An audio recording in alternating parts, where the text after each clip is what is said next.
calls it an anatomy of failure in his new article for the magazine titled The War That Would Not End. And he joins me now from Washington. A really detailed, fascinating, and tragic read, Franklin. Good to see you. Thanks so much for joining us. And you begin this piece on October 6th, where the Biden administration was on the precipice of what it viewed they were able to just, perhaps months away, achieve that all of their predecessors could not. And that is Saudi Arabia normalizing a deal, diplomatic relations with Israel in exchange for a Palestinian state. And the sweetener here would be Saudi and Arabia, United States entering a mutual defense agreement. 1 year on, is it your view at this point that it was this deal that was the impetus for Hamas launching its attack the very next day?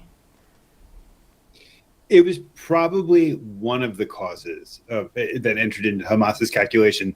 The other thing is that Israeli society was completely divided because Benjamin Netanyahu had pushed forward constitutional reforms, and there were marches in the street. There was talk that the reservists wouldn't show up for duty because they were so upset with the constitutional reforms that were being propelled. So Yahya Sinwar, the head of Hamas in Gaza, saw this moment of both weakness and moment where he was potentially getting hemmed in by this normalization deal.